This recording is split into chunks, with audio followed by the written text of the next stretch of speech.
The like ranges I can confirm are like 1 to 20 million. Wow. Anything beyond that, I'm like, I've seen certain headlines, but I cannot confirm. Yeah, there was a headline about XQC getting $100 million. Yeah, but I've heard different things behind the scenes. You also don't know, oh, is part of that 100 million like equity? Bro, I think they're still pushing that. Man, I honestly, I don't get it much. I don't get it much. It is what it is. Is it I think true. I'm not sure what he said, but true. paid in different ways? Was it actually 100, or was it just a headline that makes everybody look good so nobody refutes it? I really cannot confirm or deny. But you can confirm you've seen between $1 and $20 million of those exclusive contracts. Which is freaking insane. And also, I'm talking about contracts. So basically, what you're saying is that the Ninja 40 mil is also fake then. Surely, right? Was that what, 40 mil, I think, or 30? So I'm guessing it's also fake. He probably had some equity or some peanuts. Oh, because if 20 mil is the bar, and you never heard about 40 mil, I thought everybody heard 30 mil, no? That get renewed maybe once, maybe twice. Whoa. So like additive. Yeah, those were incredible. I'm just saying, she's something behind the scenes. I am just wondering what that is. Like, what does behind the scenes mean? Eddie is extremely, is very under wraps, very behind the scenes. The contract was between me, my agent, and Eddie, right? My agents decided to leak it after some big fucking press release or some shit like that. I don't know what they did, but they did it. Anyway, the system is like this. Me, agency, Eddie, working like this. It's the Illuminati, by the way. Agency, like, leaks information, and then that's what the people know, right? That's people. That's how the information went. I'm just confused on how, like, Pokimane over here heard things behind the scenes. Like, that's different.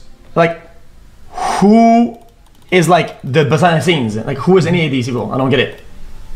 Who is saying what? I think people talk, a lot of people talk, but it's hard to know who's right and who's not, and who's making up bullshit and who's not making up bullshit. That's what I think it really is. But I think that a lot of them made a lot of money. It makes sense. Of course they did. It's common language. People say behind the scenes. What they mean is, oh, you mean it's the exact opposite. It's that some of the public was saying, oh, dude, maybe it's equity, maybe it's this, maybe it's that, and people will say some things, and then that's behind the scenes talk, bro. That's not like some. I'm just saying that's not like some scientific like infiltrator data mining or something like that. XQC is right that it's a rumor. She's basically repeating a rumor. She probably doesn't actually know. Bro, that's literally like public speculation. Yeah. Don't say that public speculation is behind the scenes talk. That's ridiculous. Yeah. That's. Am I crazy? How do you understand him? Who says that? It is what it is. To watch. I'm sure, like, to be a part of that was pretty amazing. And I feel like I lucked out so much. I remember when I got an offer from Twitch or even YouTube, I was like, you guys are gonna pay me more to do what I was gonna do anyways? You're like, I like this stuff, right? Like, I like what I'm doing. Yeah, it's I crazy. felt so lucky, and also because it's something that really only happens in an industry at a specific time and period of growth in that industry. It'll happen again. People said it wouldn't happen again after the Mixer thing, then it happened again. The reason why I didn't take the deals myself is because they wanted me to run a bunch of ads, and I didn't want to run a bunch of ads. Like, that's the only real reason I didn't take the deal. Like, it's just annoying. I didn't think it'd be good for my brand. Like, I look at my career as something that I'm going to be doing in 30 years. So, like, why would I make a decision now to do something that could negatively affect me and my trajectory for, like, the next 10 years? It's that simple. That's the way I see it. Now, everybody's going to have their own, like, not everybody wants to do what I want to do. And probably 30 years is inaccurate. Probably 50, right? Unless somebody shoots me or something like that. Or, I like, have a heart attack. Yeah, I'll always be doing it. So... there's not really going to be a reason for me to stop. So yeah, of course, streaming at 84. Yeah, if I could, for sure. Are we going to keep seeing exclusive Spotify deals? Probably not. No. Yeah. Just like we're not really seeing more exclusive streaming deals. So I was just like, God damn, I lucked out. I know what these people want. Like, do they want like some official like bank stamped like wire like pay slip or something like that? Do they want like a monthly pay slip? I mean, that's whatever. I mean, people already know how much it is, like for the 2 years or whatever. I mean, what do I have to show pay slip and then what? I want some guarantee that if I show a payslip, then this fucking misinformation like bullshit stops. That's all I want. Here's the reality. I don't think XQC should be. I feel like he's kind of like insecure about people downplaying his success. I feel like XQC had like an insane, like I remember from like I would say like 2019 to like 2023, especially when he went to Kick. Like the reason you have to keep in mind, like the reason why XQC got paid all that money to go to Kick and why it was such a big deal is because he was the biggest streamer on the platform. And it was not even close, right? Especially for like the amount of hours that he streamed. Like I would get like close to about the same amount of viewers that he would in a lot of cases, but the difference is that he would stream 4 times as much as I did, and he had a much more dedicated community, and so he brought over all of those people to Kick. And I think that out of all the people that Kick invested in, XQC was probably the best investment. Well, they will move the goalpost because last time. I quite literally said I will sign any NDA to anybody that's a big creator. He did. Is going to report on it? Yes, XQC did say this. What he actually said, I remember the context about this, is that I think he was actually even accused by Pokimane before. I don't remember this, so maybe not. But he was accused by somebody, I believe it was her, that in his contract to go to Kick, that it required him to gamble. And he said that if you sign an NDA, you can tell people whether that's true or not, and I'll let you read the contract yourself. So he said that. Deal that they want to see, right? So they see that there's 1, no equity, and two, no gambling. I will, any big streamer that wants to sign an NDA, I will NDA them into the contract so that they can see the parts and allow them to report legally those 2 parts. Why NDA? Because I mean, I don't want them to like the whole fucking thing. Like what? Yeah. Brother, can I be honest with you? I think she speaks a lot about deals, and I actually challenge her. What about if Pokimane does this? How about you leak the deal that you had, your legacy deal from way back in the days, and the more recent one? How about you leak those 2 deals, and we could kind of maybe compare or think about what those entail, because what I'm saying. I mean, Pokimane is from way back in the days. She has a very like long-term brand. She had a long career. She had contracts before, but we never heard about those. We never got to hear about it, right? A bunch of people got contracts. Like a lot of my friends got contracts, and a lot of people maybe you guys don't even know had contracts. Like there's some people that I know had contracts, but they didn't say it because it was like basically it's complicated, right? But it was nothing misleading or deceiving. It was just that they weren't made public. As I said, I never pursued a contract like that because I didn't like feeling committed to streaming. Like to me, freedom in my life is the most important thing.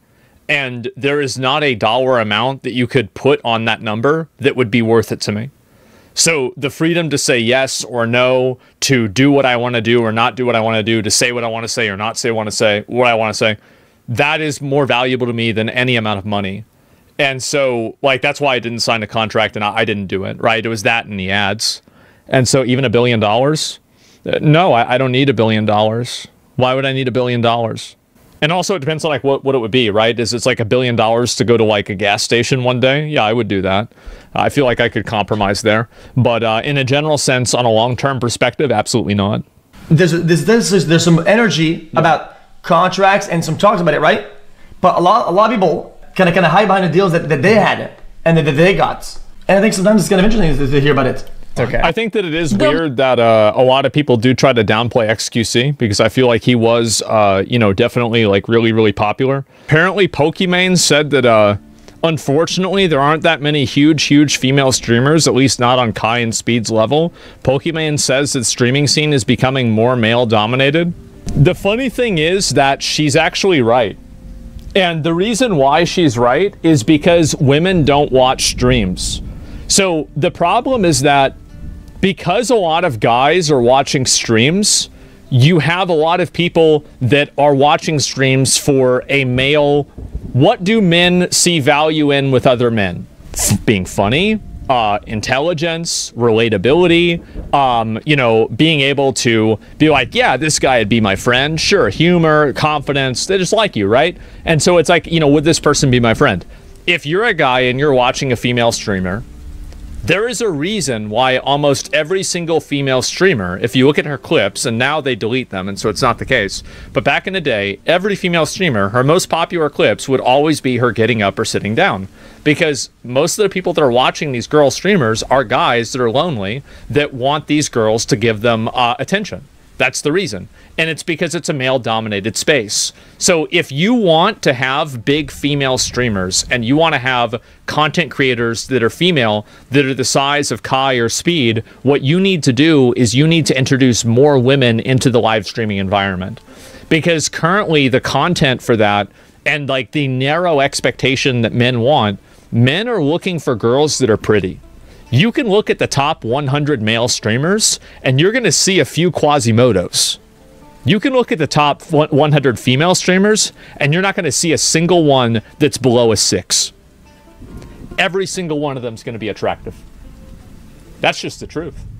And we need funny ones. Well, it's not even being funny. That's the thing, is that even like guys are not watching girls for them to be funny. Guys are watching girls for a girlfriend experience. That's it. If you look at the graphs and everything with VTubers especially, you'll see that there are a lot of VTubers, especially HoloLive VTubers. So this is a girl by peak viewers. So if we take a look at this, this is a girl named Miko. I don't know who these people are in a lot of cases. And this is their peak viewers, right? Corone, she was also, I think, in HoloCure too. She had like a sword or something. And then Pecora, yeah, these are all 100K streams. Right? This is a lot of fucking people. Like even like, and this is all primarily on YouTube as well. And there you fucking go. That's a massive amount of people that are being watched. But VTubing is becoming a lot more popular. Now, the reason why VTubing, I think, is becoming a lot more popular is that number one is that it removes a lot of the physical element. This might sound kind of weird, but it's a weird thing where anime girls appeal to girls and guys, but actual girls usually just appeal to girls or guys, if that makes sense. Because if there's like a girl that's like very sexual or she's super attractive, you're gonna have like a lot of like hater girl energy against her. And you see this, right? It's like mean girl behavior, etc. But the cute anime girls can capture both sides of the audience without anyone feeling insecure. So you can have guys that can imagine themselves as being in a relationship with this anime girl. I know, like who would ever do that? And then on top of that, you could also have girls that are like, oh, this character's really cute and I like it. I think the best example is like Hatsune Miku, or like another example where like a lot of girls like to copy it. And so that's why VTubing is so popular, is because VTubing is a form of streaming that females can get involved with that allows them to capitalize on both markets. It allows them to capitalize on male markets because of the same simp male viewers, and also female markets because you avoid the you know, like the female mean girls effect. Like, I don't think that there's a single attractive female streamer on Twitch that I haven't heard other girls sneak dissing and saying negative shit about. And it's really kind of weird. Nobody hates attractive women more than other women. That's a fucking fact. And if you've been around anybody like that, you've seen this happen, that is so fucking true. And so that's really the reason why. And also, like, what women do in order to like get male viewers is going to be different than what women would do to get female viewers if they're real women. But with VTubing, it's a little bit of the similar thing. And so, yes, you can look at this most popular female streamers by top streams. You know, I think Imaru's like a Chinese New Year party would be right here, right? It'd be in between 94 and 48K because it had like 50-something thousand viewers. So Imi would definitely be up there as well. Same as like there's Genji, and I don't know who this person is, Alandrissa. I'm not sure. So it's not like nobody, there are no female popular streamers that are women, but it's just a lot harder to do. And I think VTubing is what's going to be very popular, and I think it's going to continue to become popular. And here's another reason. There are the times we don't like real women anymore. What, you mean these virtual women go online and make money and I have to spend 3 hours putting makeup on? Yep. Get over it. Your days are over. Your womb is drying up. My womb is eternal. She's right. And creepy? I know you might think it's creepy, you might think she's weird, etc. That's totally fine. You have whatever opinion you want. But she's right. So yeah, it's very weird how people like Shy Lily. Now, Shy Lily, so there's a website called Character AI. Shy Lily has like 30 million people trying to chat with her. Let's take a look and let's see what the popular ones are. So, VTuber. Suisse, 7.5 million chats. Nanners, 5 million chats. Look at all these 2 million chats. People love these VTubers, man. They're all about it. Look up Asmongold. Bro, mine's not going to be anywhere near that. Only 93,000 chats. Check Genshin characters. Wow. 422 million chats with Raiden Shogun. 126 million chats with Hu Tao. That's insane. Yes, it's not even remotely close. So people love this shit. The power of anime is unparalleled. It is. And then now you're having, well, this is the combination. Take a look at this. So this is AI. Watch this. This is wild. ByteDance's Goku Plus AI turns text into hyperrealistic ad videos, cutting costs by up to 99%. Ads will never be the same. Holy 10 shit. examples. Maybe this is the way that real girls can compete with VTubers, is they just make AI versions of themselves. Maybe that's the actual solution.